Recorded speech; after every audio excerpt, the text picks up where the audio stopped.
Arsenal are the Ruby Rose of football. Everything at the back, nothing in front. World-class defense, flat attack. Flat like Ruby Rose.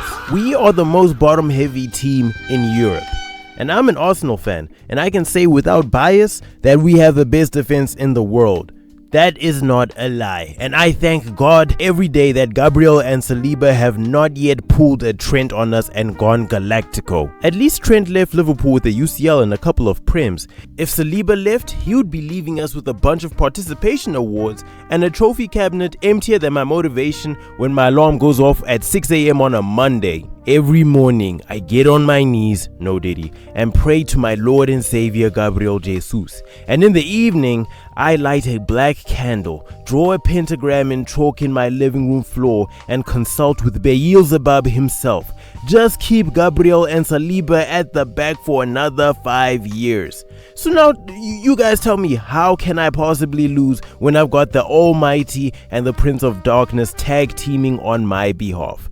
Divine intervention meets dark arts. It's basically Arteta's tactics, but more incense and less inverted fullbacks. As Arsenal fans, let us not lie. Our attack is just dudes that are finishing like they're wearing Timberlands in Siberia. Our attack ain't even toothless. Our attack is gums. Full gums, no dentures. But at least we've got that defense. Like listen to these stats. 26 Premier League games, 18 goals conceded, fewest in the whole league, 13 clean sheets. That's half of our matches. This is why Raya is never in the best goalkeeper conversation, because that defense makes those clean sheets look like they come easy. Our expected GA is the lowest in the division. How many shots do we face? Bare minimum. Opponents trying to get past our back four is like trying to find a video of Haaland doing step overs. You can look, but good luck trying to get that. Real quick, if you're enjoying this video, could you please leave a like on the video? It helps for the algorithm. You can hype up the video to help me as a small content creator, and you can subscribe if you're an Arsenal fan and you want to see more Arsenal videos. We're on the road to 3,000, so please subscribe to help me out. Alright, now back to the video.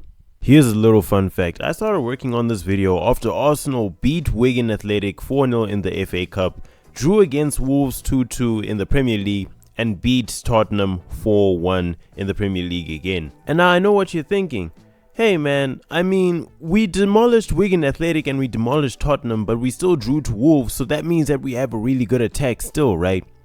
But now the difference, the thing which I'm trying to highlight in this video is really good is still not world class. Yes, I'm happy that Victor Gyökeres is getting these goals. Yes, I'm happy that Eze was brought on against Spurs to build his confidence. But it doesn't change the fact that Arsenal do have a world-class defense. Don't get me wrong, we have world-class defense.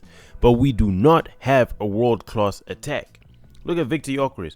Look, like, honestly speaking, if you look at that front three, when I think of world-class front threes, I think of, okay, this is gonna sound generic, but MSN.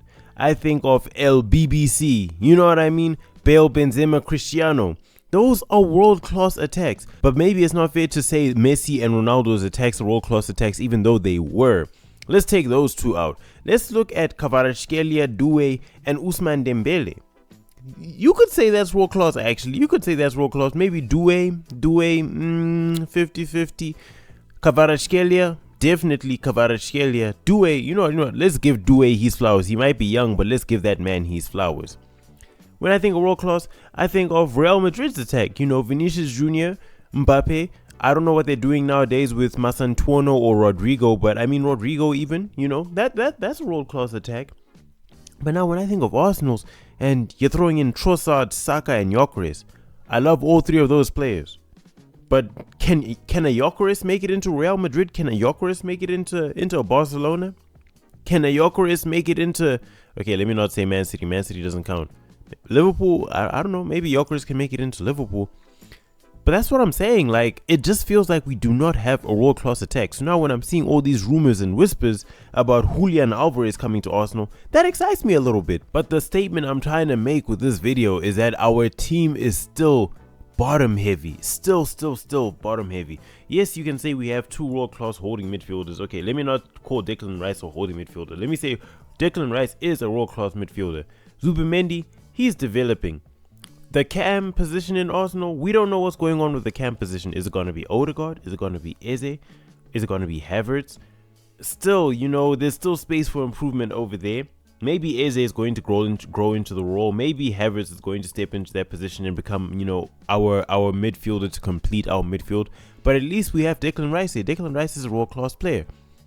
In our attack, at least we have Saka. Saka is at least one world-class player. Maybe the point of being world-class is just having at least one superstar in every position, you know? Except when Arsenal, when I look at our defense, we got superstars like across the whole board. And that's what I want in attack. But, you know, when you think about Real Madrid, even when you think about Barcelona, which is why I say, like, Barcelona would take our defense in a heartbeat. Real Madrid would take our defense in a heartbeat because our defense actually is world class. Real Madrid don't have a world class defense. Barcelona do not have a world class defense. Real Madrid's midfield, I mean, they're world class on paper. Obviously, if you hear names like Camavinga, Tchouameni, Valverde, Bellingham, you think to yourself, yeah, these dudes, they gotta be world class, you know, with names like that. Arda Güler, you gotta be world class with names like that. But then you realize they're just names. They're just names. Then, like, I don't think any one of those midfielders is doing better than Declan Rice this season. None of them, bro. So Real Madrid, I guess, pick your poison, guys. Pick your poison. It seems like Arsenal's poison this season is the attack. Even though, yes, I saw we stat padded against Spurs, we have to remember, it's just Spurs, bro. We struggled against Brentford. We struggled against Wolves. Yes, we will always smoke on that Spurs pack. We will always do it. But this attack, I'm still yet to be convinced. So what's the solution?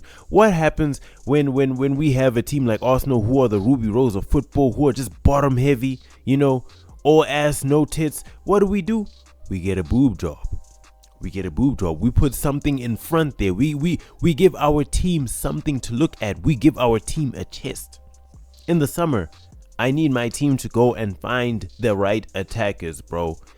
I love you, Trossard. I love you, Martinelli. But we do need a world-class left winger. If not world-class, a player who will develop into world-class left winger, man. Go out there, recruit yourself a Rodrigo. Once you recruit yourself a Rodrigo, put that man right there on the left wing, bro. Get Rodrigo, put him left wing. Get someone, bro. Are they saying Yildiz? Get Yildiz, put him left wing. Let him develop into a world-class player because he's, you know, he's knocking on world-class. Striker position, apparently I'm hearing whispers about Julian Alvarez. Okay, Arsenal want Julian Alvarez? Cool. Trade Gabriel Jesus for Julian Alvarez. Are Atletico Madrid gonna say no to Gabriel Jesus? He just came back from injury. He won't get injured again. It's the Spanish league. Spanish league, I don't really see injuries like that, bro, unless it's self-inflicted or something. But yeah, bro, Arsenal, if you want to be a world-class team, you need a world-class attack. Everybody remembers world-class attacks. No one remembers world-class defenses that much, bro. Everyone remembers Roberto Firmino, Sadio Mane, Mohamed Salah. Everyone remembers those attacks. Everyone remembers Thierry Henry, Dennis Bergkamp. Who was the other one? Robert Pires. There was another one. Surely there was another one. But everyone remembers these world-class attacks, bro. Defenders, as much as they do get their flowers, everyone will remember MSN. Everyone will remember MSN. So that's all I'm preaching to Arsenal. I'm tired of us being a bottom-heavy team, even though I do love our bottom, just like I love Ruby Rose's bottom. But I would love to see us have more up front. Yeah, and I might sound like a hater or something, but I'm just saying. These are just my thoughts and opinions, alright? Thank you guys for watching. If you enjoyed the video, please leave a like, hype the video, subscribe, help a small content creator. And with that being said, hope you guys have an amazing day. Peace.